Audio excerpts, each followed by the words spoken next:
Selamat malam, salam sejahtera bagi kita semua. Perkenalkan, saya Andreas Samudera Dulu. NPM saya 1951116. Saya berasal dari kelas 3 IHIB. Nah, dalam materi kali ini saya akan membahas mengenai hukum administrasi negara. Materi-materi yang akan kita bahas, yang pertama itu definisi, sejarah, dan ruang lingkup hukum administrasi negara, dan kemudian sumber, ciri, dan peran hukum administrasi negara.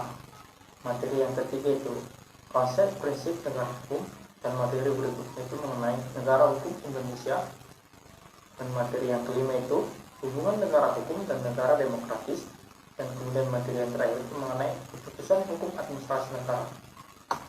Langsung saja ke materi yang pertama, definisi, sejarah, dan ruang lingkup hukum administrasi negara. Hukum administrasi negara di Belanda menjadi satu dengan hukum tata negara, dalam bahasa lain yaitu Staat en Administratie Recht. Terdapat dua istilah. Istilah yang pertama yaitu Administrative Recht, yang artinya itu tata usaha negara ataupun tata pemerintahan. Dan istilah yang kedua itu yaitu Bestuurrecht, dari kata dasar Bestuur yang artinya pemerintah. Langsung saja mengenai definisi hukum administrasi negara. Hukum administrasi negara, sebagaimana kita tahu, itu dalam agenda hukum publik, yakni mengatur tindakan pemerintah dan mengatur hubungan antar pemerintah dengan warga negaranya ataupun hubungan antar organ pemerintahan. Hukum administrasi negara memuat keseluruhan peraturan yang berkenaan dengan cara bagaimana organ pemerintahan melaksanakan tugasnya. Jadi, hukum administrasi negara itu berisi aturan main yang berkenaan dengan fungsi organ-organ pemerintahan. Hukum administrasi negara menurut para ahli. Ahli yang pertama yaitu Rajuni Atmosudjarto mengatakan administrasi negara itu mempunyai tiga arti sebagai berikut: sebagai salah satu fungsi pemerintahan, yang kedua itu sebagai aparatur dan aparat pemerintahan, dan yang terakhir itu sebagai proses penyelenggaraan tugas pekerjaan ataupun memerlukan kerjasama secara teratur. Kemudian Logeman mengatakan hukum administrasi negara adalah seperangkat dari norma-norma yang menguji hubungan hukum istimewa yang diadakan untuk memungkinkan para pejabat administrasi negara melakukan tugas mereka yang khusus. Nah, ahli berikutnya yaitu Utrecht mengatakan hukum administrasi negara adalah menguji hubungan hukum istimewa yang diadakan agar memungkinkan para pejabat pemerintahan negara melakukan tugas mereka secara khusus. Jadi, Utrecht mengatakan ada tiga ciri hukum administrasi negara. Yang pertama, menguji hubungan hukum istimewa. Yang kedua, adanya para pejabat pemerintahan. Yang ketiga, melaksanakan tugas-tugas istimewa. Langsung saja kita menuju kepada sejarah hukum administrasi negara. Sebagaimana yang kita tahu, sejarah hukum administrasi negara ini sangatlah panjang, dari awalnya dari Belanda yang dinamakan sebagai Staat en Administratie dan kemudian masuk ke Indonesia pada tahun 1946. Nah, dari perjalanan panjang ini kita dapat menyimpulkan bahwa ilmu hukum administrasi negara adalah ilmu yang sangat luas dan terus berkembang mengikuti tuntutan negara ataupun masyarakat yang ada, sehingga lapangan yang akan digali pun dalam hukum administrasi negara ini sangatlah luas dan beraneka ragam dengan campur tangan pemerintah dan kehidupan masyarakat yang ada. Kemudian, ruang lingkup hukum administrasi negara dikutip dari salah satu ahli hukum yaitu Rajuni Atmosudjarto mengemukakan ruang lingkup hukum administrasi negara. Yang pertama, tentang dasar-dasar dan prinsip-prinsip umum dari administrasi negara. Yang kedua, tentang organisasi negara. Yang ketiga itu hukum tentang aktivitas-aktivitas dari administrasi negara itu sendiri. Yang keempat itu hukum tentang sarana-sarana dari administrasi negara, terutama mengenai kepegawaian negara dan keuangan negara. Yang berikutnya itu hukum administrasi pemerintahan daerah dan wilayah yang dibagi menjadi administrasi kepegawaian, keuangan, material, dan perusahaan tata negara. Yang terakhir itu mengenai hukum tentang peradilan administrasi negara. Nah, materi berikutnya mengenai sumber, ciri, dan peran. Langsung saja, sumber hukum itu adalah segala sesuatu yang dapat menimbulkan aturan hukum serta tempat ditemukannya hukum. Sumber hukum administrasi negara ada dua. Yang pertama, sumber hukum material, hukum administrasi negara, yaitu sumber hukum yang meliputi faktor-faktor yang ikut mempengaruhi isi materi dan aturan hukum yang ada. Nah, sumber hukum material ini mempunyai beberapa aspek. Dari yang pertama itu aspek sejarah, yaitu mengenai undang-undang dan sistem hukum tertulis yang berlaku daripada masa lampau di suatu tempat. Yang berikutnya, dokumen-dokumen, surat-surat serta keterangan lain dari masa lampau. Aspek yang berikutnya itu adalah aspek sosiologis. Dalam kata lain, sumber hukum dalam aspek sosiologis ini ialah faktor-faktor dalam masyarakat yang ikut menentukan materi hukum positif, yaitu pandangan ekonomis, agamis, dan psikologis. Adapun aspek yang berikutnya dari sumber hukum materi ialah aspek filosofis. Aspek filosofis ini dalam artian karena hukum itu dimaksudkan antara lain menciptakan keadilan, maka aspek filosofis dianggap adil dan dijadikan pula sebagai sumber hukum materi. Sumber hukum yang kedua yaitu sumber hukum formil, di mana sumber hukum material yang sudah dibentuk melalui proses-proses tertentu sehingga sumber hukum formil tadi menjadi perlaku umum dan ditaati oleh keberlakuannya yang ada pada umum ataupun masyarakat yang ada. Yang pertama yaitu Undang-Undang 1945, yang kedua keempat DPR, yang ketiga Undang-Undang, yang keempat peraturan pemerintah pengganti undang-undang ataupun perpu, yang berikutnya itu peraturan pemerintah, adapun keputusan presiden maupun peraturan daerah dan peraturan pelaksana lainnya. Ini saja ke ciri-ciri hukum administrasi negara. Yang pertama itu berorientasi kepada kesejahteraan masyarakat. Yang berikutnya itu dibangun berdasarkan paradigma hukum yang mengacu kepada kepentingan masyarakat. Dan ciri hukum administrasi yang berikutnya itu mengenai pemahaman hukum sebagai salah satu penilaian kemanfaatan dan bukan sekedar norma positif. Langsung saja ke pokok dari ciri hukum administrasi negara itu. Adapun bagannya sebagai berikut, yaitu menguji hubungan adanya pejabat administrasi negara dan melakukan tugas khusus di mana untuk menyelenggarakan kesejahteraan umum dalam artian menyelenggarakan kesejahteraan masyarakat yang ada. Nah, hukum administrasi negara yang mengatur penggunaan wewenang-wewenang pejabat administrasi negara itu sendiri dalam artian bagaimana pemerintah itu memikirkan bagaimana kesejahteraan masyarakat umum. Adapun peran dari hukum administrasi negara ada tiga, yaitu mengatur segala tindakan baik kegiatan maupun putusan yang ditetapkan oleh lembaga pemerintahan dalam menjalankan pemerintahannya. Nah, peran yang kedua membatasi, dalam artian membatasi kekuasaan negara, sebab tujuan hukum itu sendiri adalah demi menata masyarakat agar damai dan adil. Yang ketiga itu menguji hubungan hukum antara warga negara dengan pejabat administrasi negara itu sendiri. Kemudian materi yang berikutnya mengenai fungsi hukum administrasi negara. Yang pertama, fungsi direktif sebagai pengarah dalam membangun untuk membentuk masyarakat yang hendak dicapai sesuai dengan tujuan negara. Fungsi yang kedua itu fungsi integratif sebagai pembina kesatuan bangsa. Yang ketiga itu fungsi stabilitatif dalam artian pemelihara dan penjaga keselarasian dan keseimbangan dalam kehidupan bernegara dan bermasyarakat. Adapun fungsi berikutnya itu fungsi preventif sebagai penyempurnaan terhadap tindakan daripada pejabat administrasi negara dalam kehidupan bermasyarakat. Dan fungsi yang terakhir adalah fungsi korektif, baik terhadap warga negara maupun negara administrasi negara dalam mendapatkan keadilan. Langsung saja pada materi konsep negara hukum. Adapun model konsep daripada negara hukum itu sendiri dibagi tiga.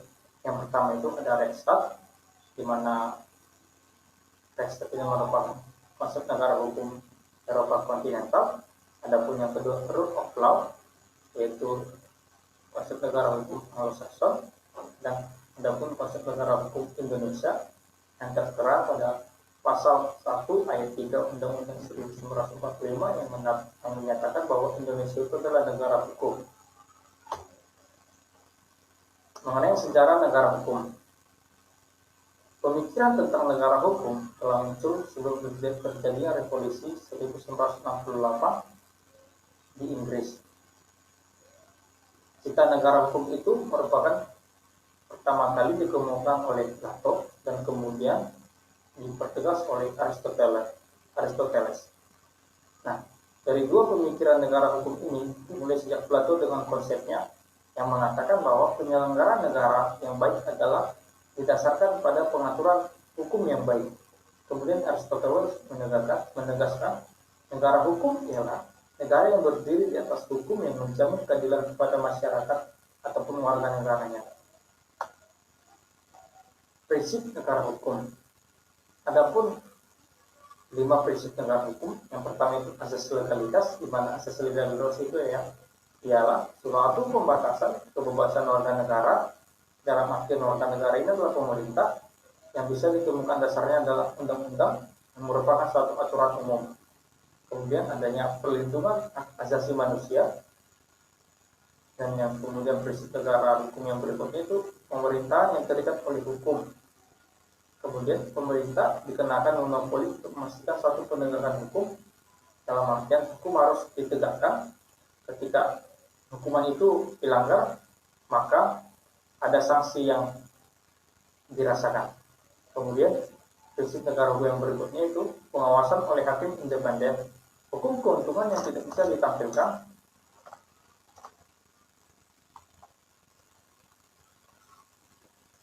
Yang berikutnya itu adalah pengawasan oleh hakim independen. Hukum keuntungan yang tidak bisa ditampilkan jika sebuah aturan hukum mengatur antara organ yang dilaksanakan. Oleh karena itu, di sistem negara hukum diperlukan pengawasan oleh Dewan Juri Independen. Nah, materi yang berikutnya mengenai negara hukum Indonesia berdasarkan Undang-Undang tahun 1945. Negara hukum Indonesia dinyatakan negara hukum ditegaskan pada pasal 1 ayat 3 Undang-Undang Dasar tahun 1945 menetapkan bahwa negara Indonesia adalah negara hukum. Maka konsekuensi ini mengacu bahwa hukum hendaknya dapat dijadikan sebagai landasan ataupun fondasi dalam mengatur dan menyelesaikan berbagai persoalan hukum yang ada di negara kita dalam menjalankan roda kehidupan bermasyarakat, berbangsa maupun bernegara. Yang kemudian negara hukum Indonesia itu bersumber pada Pancasila, adanya sistem konstitusi, di mana konstitusi yang dimaksud adalah Undang-Undang tahun 1945, adapun kedaulatan rakyat, adapun persamaan dalam hukum, dan kemudian kekuasaan kehakiman yang bebas. Nah, materi berikutnya kita akan membahas mengenai koneksitas negara hukum dan negara demokrasi. Negara hukum dan negara demokrasi adalah dua konsepsi mekanisme kekuasaan dalam penyelenggaraan pemerintahan. Kedua konsepsi ini saling menopang satu sama lainnya sehingga tidak dapat dipisahkan.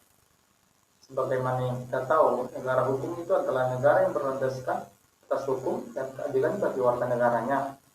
Sedangkan negara demokrasi merupakan bentuk pemerintahan, di mana keputusan-keputusan pemerintah yang penting atau arah kebijakan dibalik keputusan secara langsung berdasarkan kepada mayoritas keputusan yang diberikan secara bebas terhadap rakyat. Adapun unsur-unsur dari negara demokrasi, yang pertama, kebebasan untuk membentuk dan menjadi anggota perkumpulan, adapun dalam artian yang membuat sebuah partai maupun lembaga sosial masyarakat. Yang kemudian adanya kebebasan menyatakan pendapat. Yang ketiga itu ada hak untuk memberikan suara dalam pemungutan suara dalam artian pada saat pemilu. Dan unsur yang keempat itu adalah adanya kesempatan untuk dipilih menduduki berbagai jabatan pemerintah atau negara. Dan yang kelima itu ada hak beraktivitas berkampanye untuk memperoleh dukungan suara pada saat pemilu. Yang keenam, terdapat berbagai sumber inspirasi.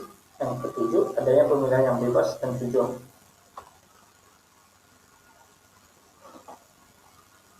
Langsung saja kita membahas ke materi yang berikutnya mengenai keputusan tata usaha negara. Undang-Undang 51 tahun 2009 pasal 1 angka 9 menyatakan bahwa keputusan tata usaha negara itu merupakan suatu penetapan yang tertulis yang dikeluarkan oleh badan atau pejabat tata usaha negara yang berisi tindakan hukum tata usaha negara yang berdasarkan peraturan perundang-undangan yang berlaku yang bersifat konkret, individual, dan final, menimbulkan akibat hukum bagi seseorang atau badan hukum perdata. Adapun unsur-unsur keputusan hukum administrasi negara, yaitu yang pertama penetapan tertulis, kemudian dikeluarkan oleh badan atau pejabat tata usaha negara, yang berikutnya berisi tindakan hukum tata usaha negara. Unsur yang berikutnya itu berdasarkan peraturan perundang-undangan yang berlaku, dan unsur yang berikutnya itu adalah bersifat konkret, individual, dan final, dan kemudian menimbulkan akibat hukum bagi seseorang atau badan hukum perdata. Nah, maksud saja mengenai sengketa tata usaha negara. Yang dimaksud dengan sengketa tata usaha negara merupakan sengketa yang timbul dalam bidang tata usaha negara antara orang ataupun badan umum perdata dengan badan atau pejabat tata usaha negara, baik pusat maupun daerah, sebagai akibatnya dikeluarkannya keputusan tata usaha negara, termasuk sengketa kepegawaian berdasarkan perundang-undangan yang berlaku. Pengertian ini tertera pada pasal 1 angka 4 Undang-Undang Peradilan Tata Usaha Negara. Tujuan dibentuknya Peradilan Tata Usaha Negara adalah untuk menyelesaikan sengketa tata usaha negara antara pemerintah dengan masyarakat yang ada, ataupun antara pejabat administrasi negara dengan masyarakat yang ada.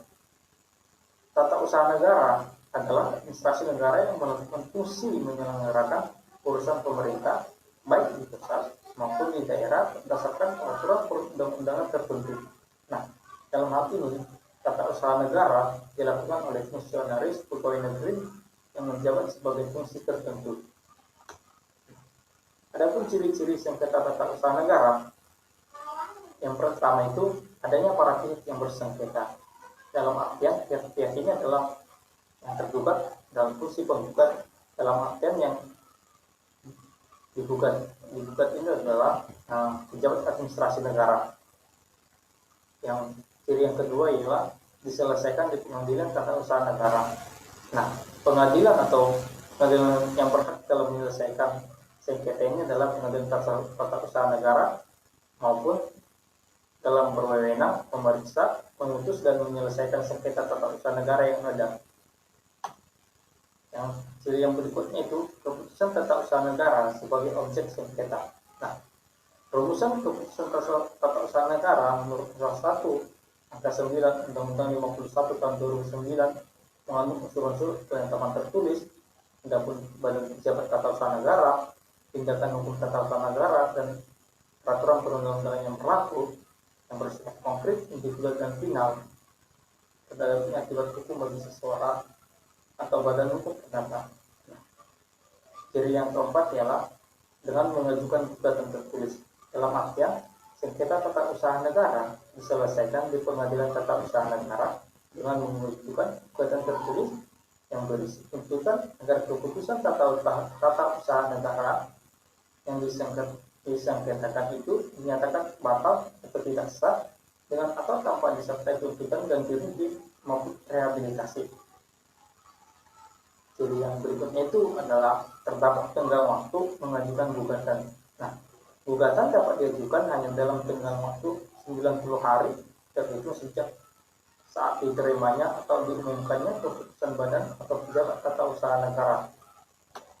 Ciri yang berikutnya adalah asas praduga tak bersalah. Nah, dalam artian asas praduga tak bersalah ini adalah di mana seorang pejabat tata usaha negara tetap dianggap tidak bersalah di dalam membuat suatu surat keputusan tata usaha negara sebelum adanya putusan hakim yang inkrah ataupun yang telah mempunyai kekuatan hukum tetap yang menyatakan ia salah dalam membuat suatu keputusan tata usaha negara. Adapun ciri yang berikutnya itu peradilan in absentia. Dalam hal ini, peradilan in absentia ini adanya sidang berlangsung tanpa hadirnya tergugat. Nah, ciri yang terakhir adalah pemeriksaan perkara dengan acara biasa, secara cepat dan singkat. Adapun cara biasa dalam artian memiliki 3 kategori. Yang pertama, prosedur judisial dalam artian pemeriksaan administratif dan serta persiapan serta pemeriksaan sidang pengadilan. Adapun acara cepat, yaitu pemeriksaan dengan acara cepat dilakukan apabila terdapat kepentingan penggugat yang cukup mendesak yang harus dapat disimpulkan dari alasan-alasan permohonannya.